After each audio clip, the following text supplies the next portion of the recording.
hello, and welcome to the Pilot Review Show. This is Scott Ross. Joining me today here, I got Jacobs here. Greetings. And not going to be with us today is going to be Timberwolf. He's not able to join us. This is actually a spontaneous re-recording for Jacobs' review that we did a couple weeks ago with them. Actually, Timber did a couple weeks ago with them. And due to technical difficulties, we were unable to record that. And because we don't want to leave without that recording, we're going to do this recording right now. So that's one of the things that's going on here.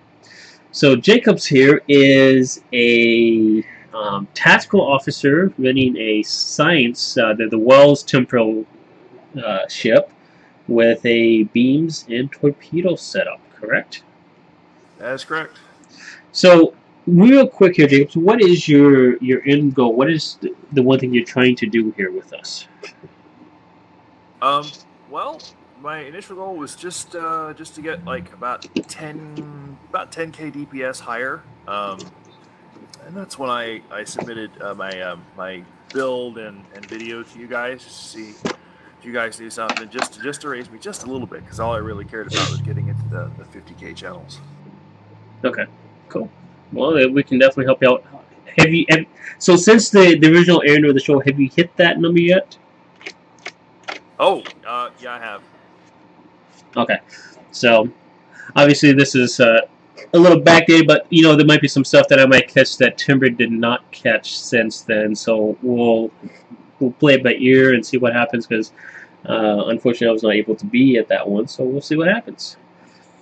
So I'm going to go ahead and start this video here, and we'll see where it goes.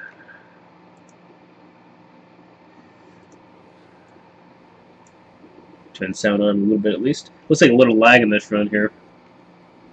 A little lag, and I believe Timber said that I kind of lost out on some DPS because they had already started without me. Yeah, that doesn't help out any at all. I mean, so you've lost some because of that factor alone.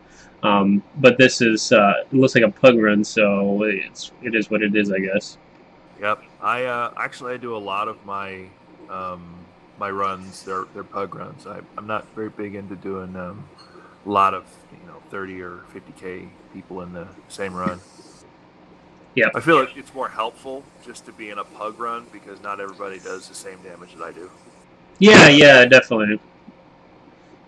It gets your name out there, so people's like, hey, I know who this is, and they're pretty good. So, just out of curiosity, have you got your intel space flanking yet? Actually, this particular build uses the command tree. Yeah, the command and pilot trees. I was advised that during this run I did a couple things that if I'd had an intel spec, or sorry, if I was running the intel spec, that I was actually attacking the front and not the rear of some of these things. Yep. So I wouldn't have got the flanking bonus. Yeah, definitely. Like especially on the tactical, or not the tactical, but the transformer and generators, you want to be out in front of those basically to get your flankings on those if you ever were to use the intel. Command is good for the torpedo setup and such. So one of the things that I'm noticing here is you're going way out away from it, so you got this time that you're not doing any sort of damage, which is obviously going to be bad for your DPS as a whole. Yep, I agree. This is actually, like, when this video was recorded, this was about a week, or no, not a week, a couple days after they had modified the ISA to, like, not fail with the nanite spheres being able to close and not end the game right there. Yeah, that's one of those things that was kind of, in a couple ways, it was kind of nice, but at the same time, it didn't help. No, I mean, it really sucks when you're in a pug ISA run, and pretty much 4 out of the 5 members, the 4 members total is like 12k DPS. That really makes that particular run very hard. Yeah, it can. Poof! Happens at least once every match. Yeah, and that might be just a combination of changing up a couple things and adding maybe a couple of different things we'll discuss in your build later on. I mean, there are ways that I've been able to avoid it. You know, just slotting temporal insight. So I leave that hull heal alone until I get, you know, being shot at by lots of spheres, and then I'll hit that. That's usually enough to keep me alive throughout a match. Yeah.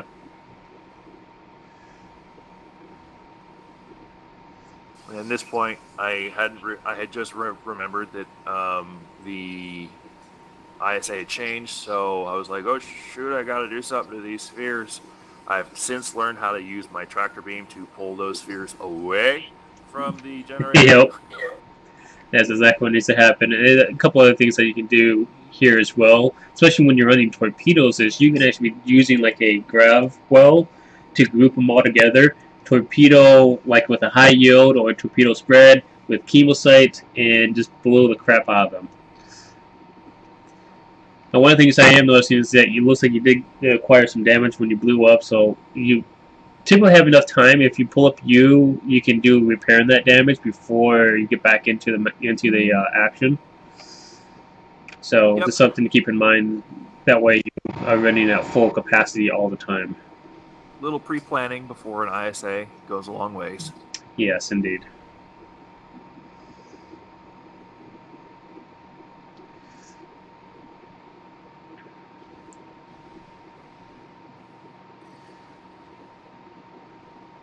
And once again, you had another section there that you were not shooting at anything at all. Yeah, I'm not sure if that was just a misfire of my abilities. Or well, that happened to be the fact that you were focused on the tact cube instead of the gateway. So even if you were firing, you weren't in range of anything. So unless you fired like a fire at will, then that wouldn't matter either way. So.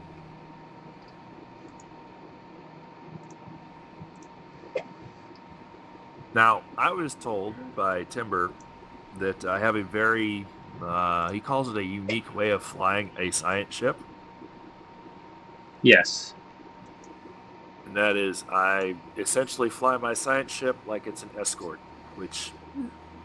Well, there's nothing wrong with that, especially with the Wells ship. It is essentially a escort because of the way it is. The only difference between it and the destroyer would be the fact that it has 3-3 with a secondary shield, and the destroyer has a 4-3 with no secondary. And then the console lad, obviously. And I think the bridge officer is a little bit different as well. But there's nothing wrong with running this particular ship like an escort, like you are right now, essentially.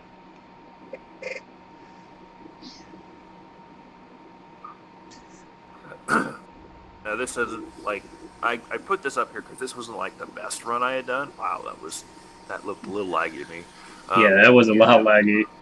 But I figured it would be better, show, because I don't always get, I think at the time of this film, or video, the max I had done is like 41 or 42k DPS, and I just wanted to show kind of like what would happen, worst case scenarios. I wasn't doing any of the right things. What was I getting?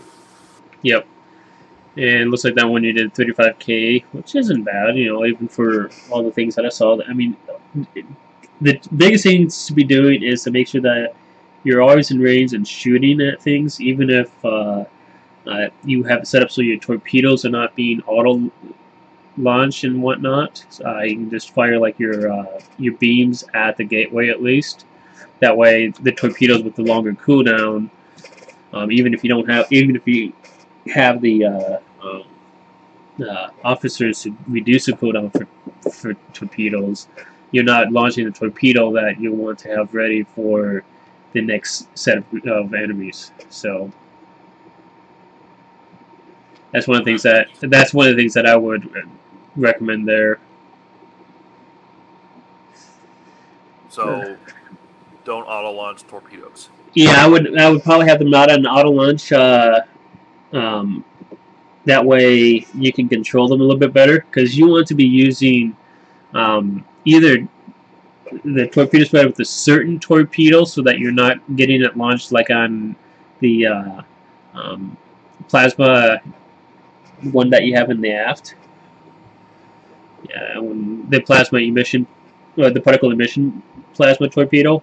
Because if you're launching torpedoes and you're doing it with like torpedo spread or high yield, if you decide to drop something to put a high yield in there, your neutronic one is going to be the best hitter out of the 3 torpedoes that you have set up here.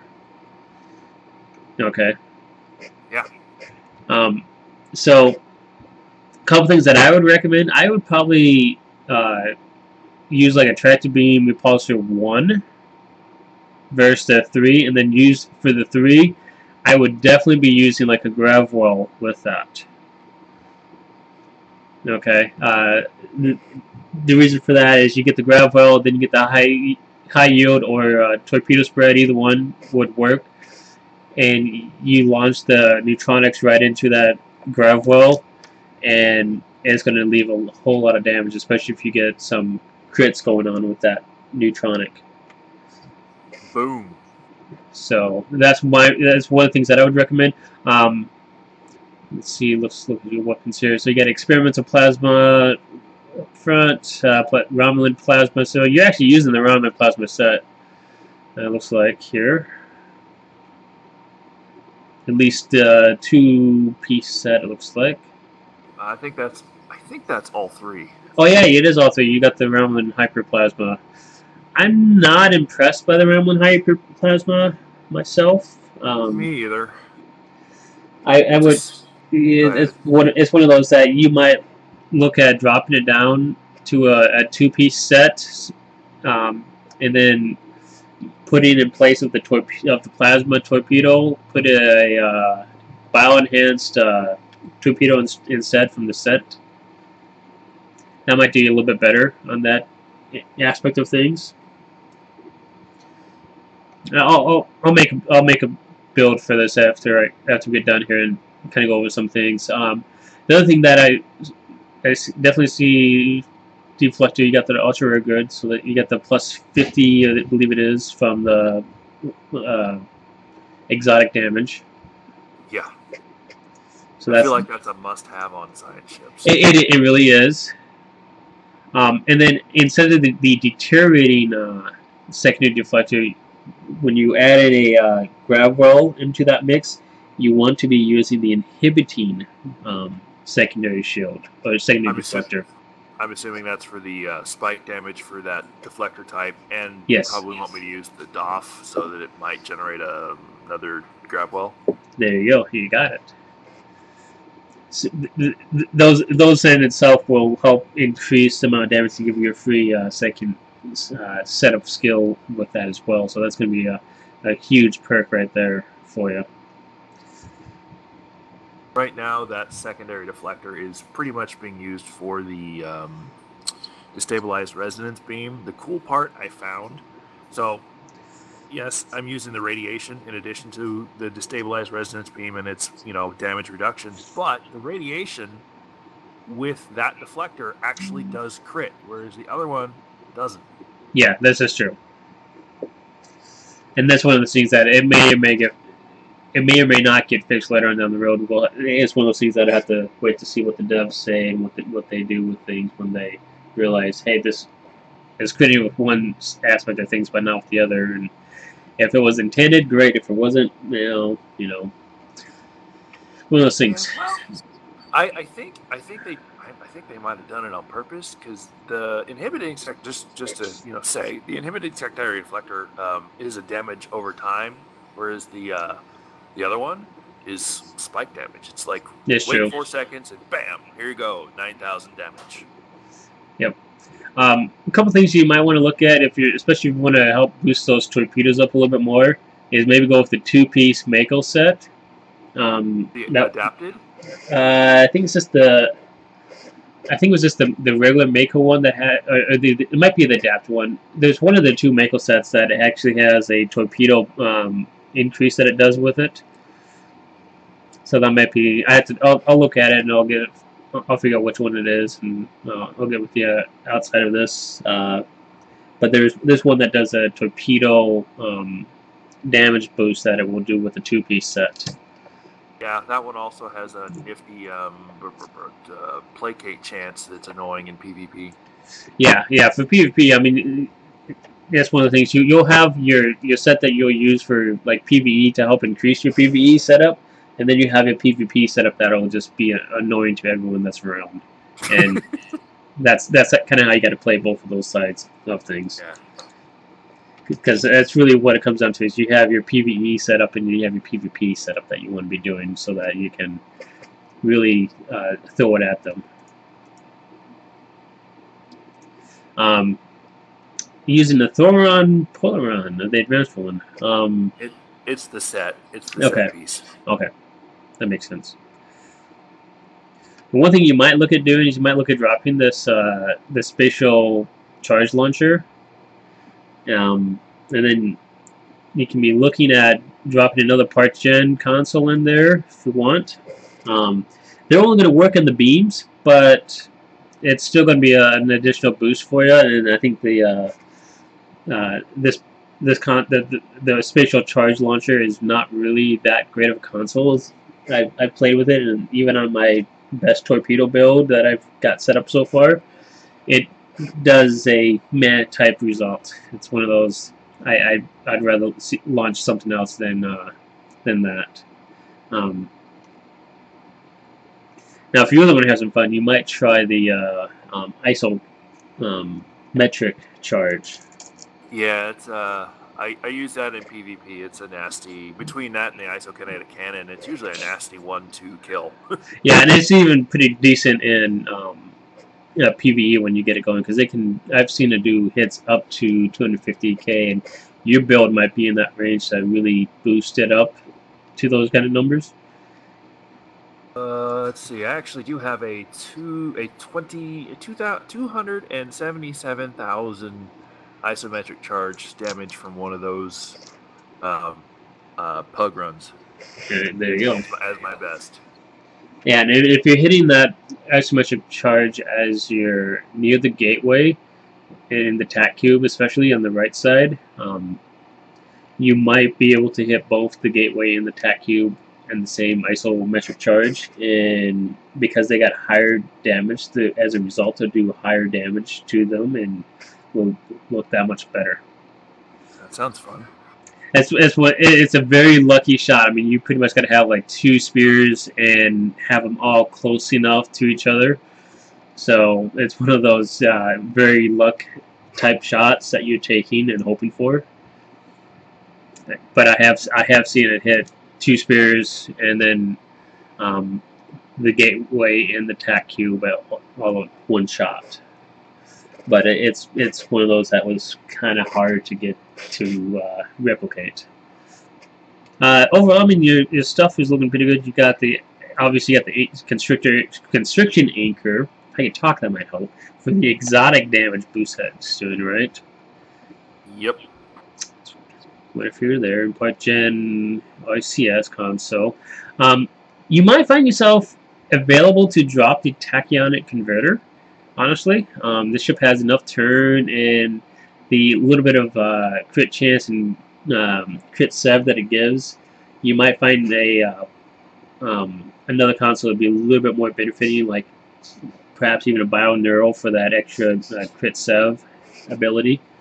Because that gives a huge spike in that, which will make everything just hit harder when it crits. Well, I do got one of those. There you go. I would make use of that more than the tachyonic converter, because it's a lot better boost, and you only be losing like 1 point something crit chance, if I remember right. Yeah. And then in the blade of hard points, Ox and Shields battery. Yeah, that could work. You might try some of the new batteries that's come out, like the exotic battery that's come out. That'd probably do you very well. Yep, I have. I love them. Yeah, And then one thing that you might look at considering too, even if you don't go with the two-piece space set, I was just thinking about this as a looking at the shield. The new shield that's on Triple right now, the Hyper something shield that's like a cap times 4. Yep.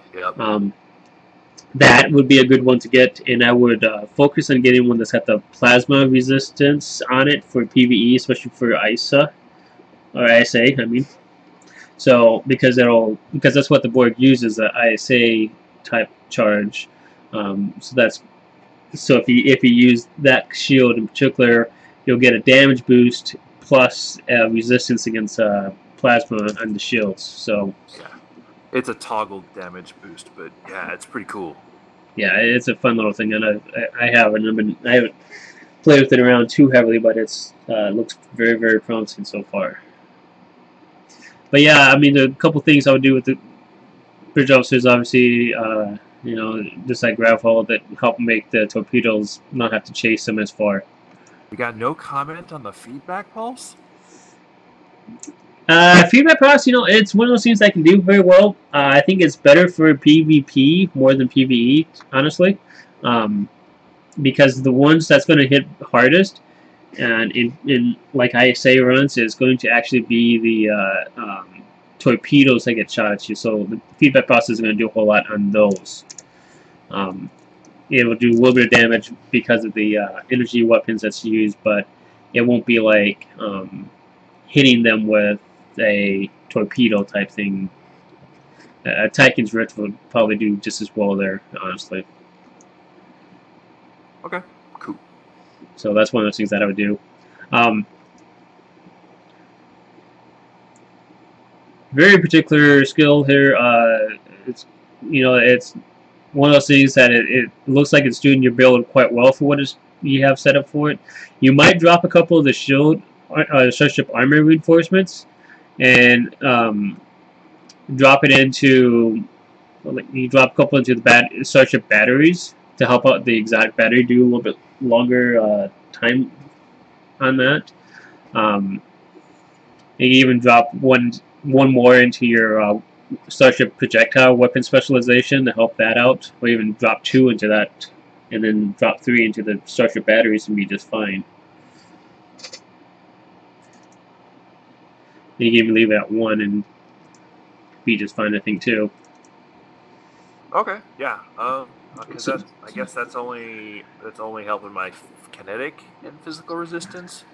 Yeah, it's kinetic and physical resistance, which would be the torpedoes and such. But it's one of those things that is you have to kind of balance out things and see what's going to work and what's not going to work. And it's definitely going to depend on what your kinetic resistance is already. Pretty low. Most of the time it is, especially for DPS chasing. The way to counter that is probably with like hazard emitters 1 and this science team as well, or you can have 2 hazard emitters and be rocking back and forth between the 2 to heal up the hog. Because myself, I find myself always with the hull that dies first before the shield does, typically. Command, it's matter of perspective. This obviously does the heavy kinetic, which is for the torpedo stuff. It's one of those things that's going to be up to you if you want to use that versus the flanking skills from the Intel spec tree. So I think for you, you're kind of right on the edge where you could bounce back and forth between either side. It's just fine.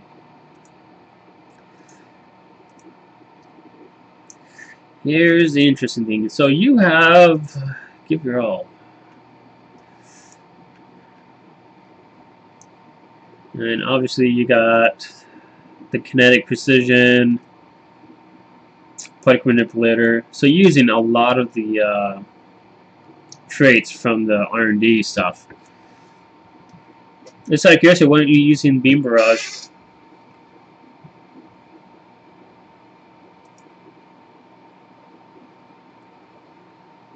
Jacob? Sir, I don't know if I was. Does it say I am? It doesn't say you are. I just kind of wonder why you're not using it. Well, okay. So the short reason why is I did a little mathing, and I found that the conventional weaponry, torpedoes and beams, made up like 25 to 30% of my damage, whereas everything else was exotic. Yep. So you might be able to drop your give your all, and then put in something for the top up the exotic stuff, because you only got one engineering thing. So yeah, right. Yeah, it's one of those things. You got one. You're going to be triggering that one every 45 seconds or so, or 30 seconds. You probably can definitely get away with it without any question. In place of it, you can drop in something that will help out you for your exotic stuff. I believe you already got the actual physicist. You might try the warp theorists, or if get a hold of the failsafe scramblers in case you happen to die, so that you can get a quick little extra second to heal up some. Yeah, that's I believe that's the same recommendation Timber made. That's a pretty good one. Yep. The failsafe scrambler is so nice because of that factor. The other thing that you can try as well is the intimidating strikes, which has a chance to confuse your targets. I don't recommend it, honestly. I think that chance is not all that great, honestly. But it's one thing that if you want, you can take a look at it and give it a shot. So here's one of the things that I'm looking at is the subwarp sheath that you have here, which is the armor penetration on all weapons. I could have swore that was something that we found out that only works on all energy weapons. That is correct. It only works on energy weapons. However, there is a caveat to that. There is one weapon that I have on this ship that it also works for, and it's an exotic weapon. My isokinetic cannon also works with that particular trait. This is true. Reciprocity, some of these some of the traits here, the starship traits, is really just a matter of what you have available to you. The subwarp sheath is definitely a fun one to use. I like using it. Did you get the Ferengi warship when it was at the event for the summer? Yeah, I have it. You can make use of that gritty emitters, because that will actually be good, because you're using a good mix of science skills, and so that'll give you a good boost and keep your power levels up. So it could be beneficial for you. I make like lots of use of that on my Romulan ult.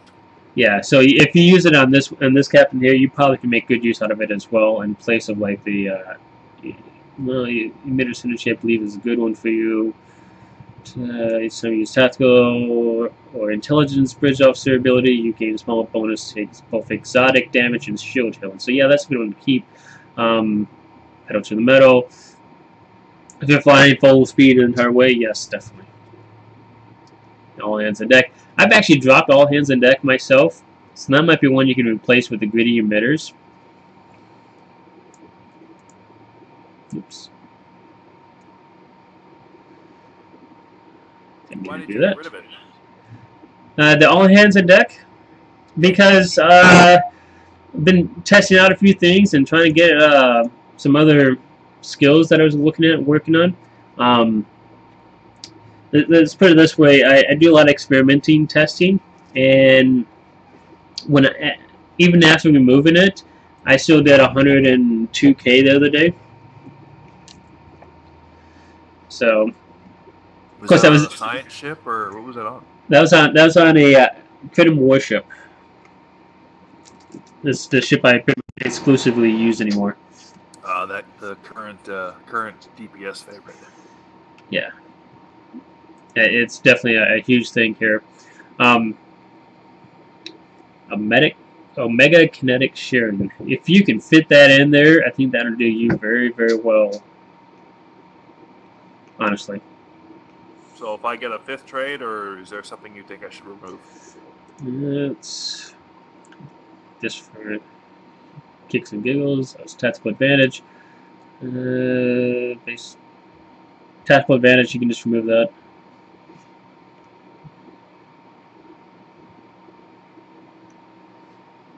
Yeah, you should be fine just removing the tactical advantage and using the Omega kinetic sharing instead. That would be a good exchange of the two skills, honestly. Cool.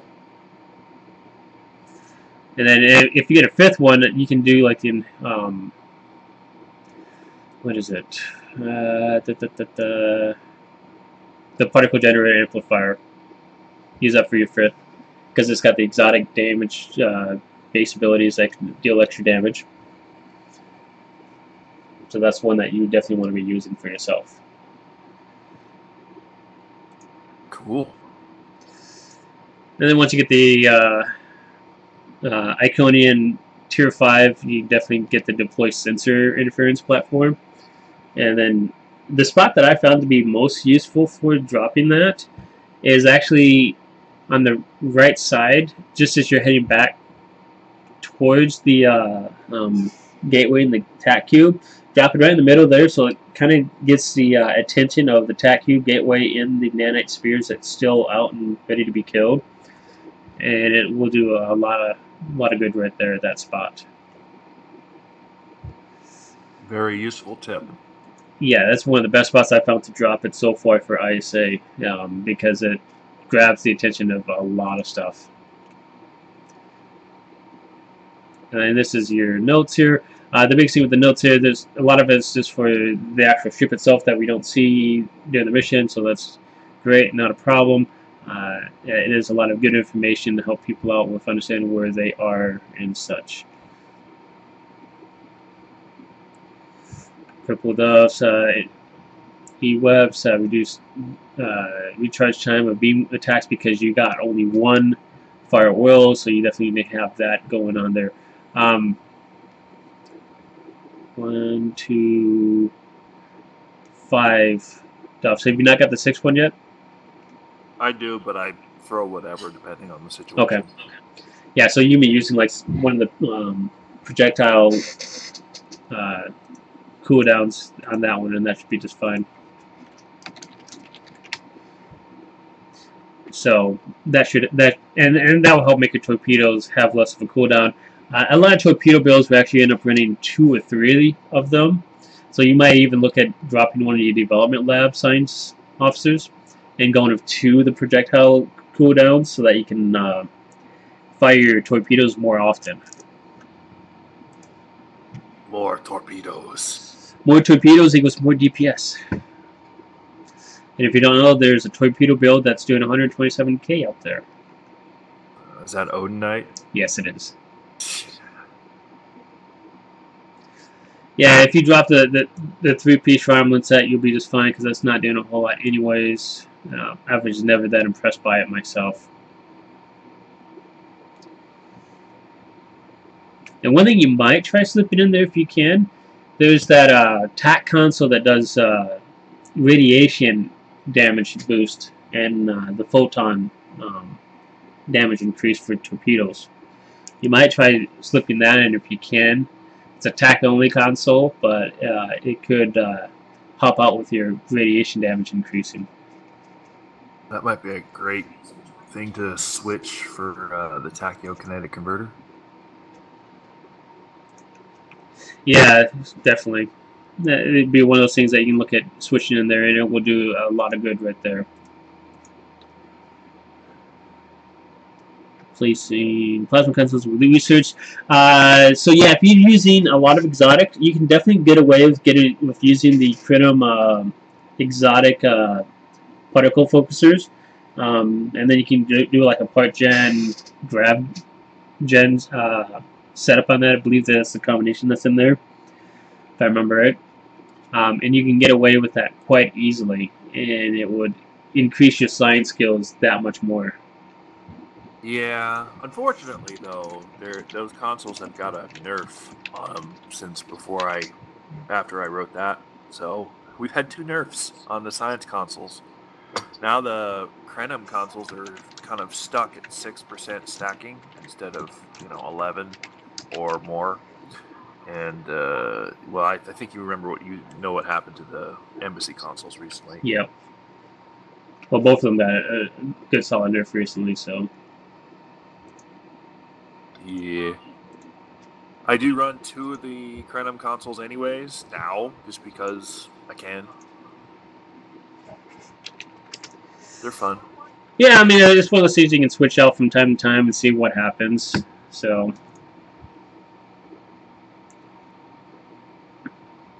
But overall, I mean, your build's pretty solid. I think you're a little bit of piloting, a little fine tuning on your setup here with your ship, and you might find yourself doing a little bit more DPS as a whole for this setup.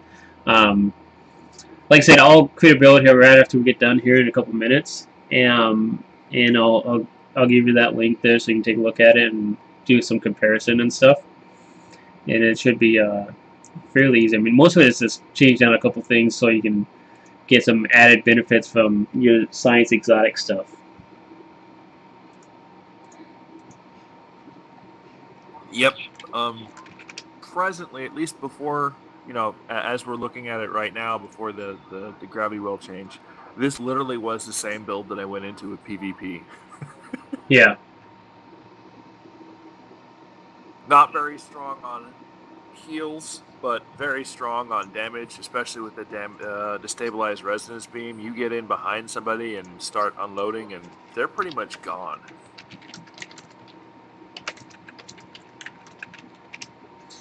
Yeah, I know. That's one of the things that always messes people up with doing anything in PvP is a science setup and orientation of things. It throws so many people off because they don't know how to counter some of the stuff, and most of the time they come in ready to counter some of the tactical stuff, and a science build comes in and they're launching all sorts of stuff, and they don't have enough time to launch the counters. Yeah, some of them you do need to change. I mean, the counters or some of them are in your science abilities. So it's like, if you know what they are, you can minimize some of the science damage, but not all of it.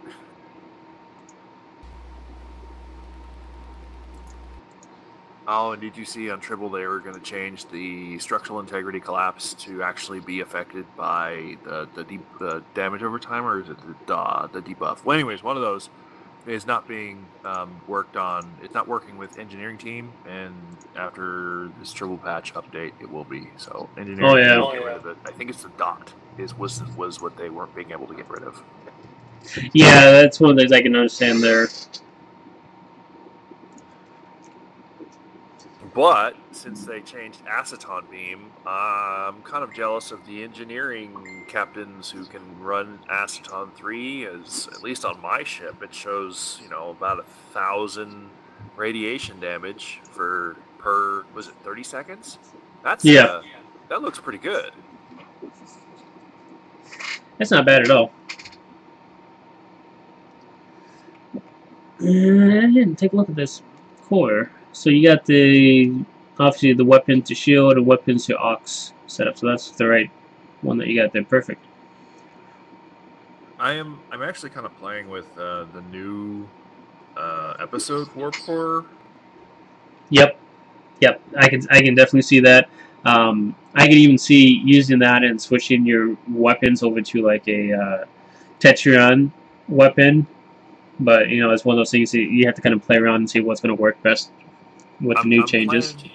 I'm playing around. So I have actually the build that is present, that is shown there, is not quite current. I am running. I jump back between that 2-piece Romulan set and the adapted combat or the adapted Mako set for the torpedo boost and crew stuff. But when I saw that 2-piece set for this new episode, I went and was like, well, let me throw on a Tetrion weapon, and I was bored. I was like, well, let's try the Lobi destabilized Tetrion cannon because it can shoot up to 12K with no damage drop off.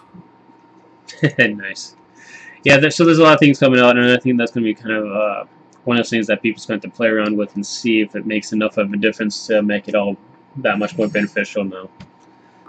It looks neat. I mean, I'm excited for the Omni that's next week. So I just want to see what this set does. Yeah. Definitely. Yeah, I don't have the. So right now, my alternative build to this is actually the Temporal Warfare set. So the dual Chronoton beam up front, the Romulan torpedo in the rear is actually the Temporal Disruption device. I have all three pieces, so I can get TIFF, and I think I threw in just for grins the Mannheim device, since they changed that. Instead of it being the awesome suicide console it was, it is now, 2 duplicates plus 100 damage resistance for 30 seconds. So I'm just playing with stuff. Yeah, I was kind of glad when they made that change myself, actually. So, real quick here, any other questions you have, or any other comments that you want to bring up? No, I mean, you guys have helped me out a lot. I mean, basically the main thing in terms of just piloting is where I put my ship. Yep. And that helped out. That helped out a lot. I still run our build that was there originally. I switched to the AOE, Gravity Well 3, and what was that, Lockbox ability. Anyways, I do that for like CCA. I have not been able to master AOE Gravity Well in ISA yet. It's going to take me a few more runs to figure out how to make that work. Yeah, definitely. I can understand that. Well, if there's nothing else, we'll go ahead and conclude this episode here, and we'll go back to our day. Cool. It's been a pleasure talking with you. Yep, thank you for joining us, and thank you for being willing to do re-recording after the last one didn't get recorded. I do apologize about that, and hopefully you get some more additional information to help you out. Oh, I did. I really appreciate it. Thanks, man. Not a problem. Have a great day. We'll talk to you later. All right.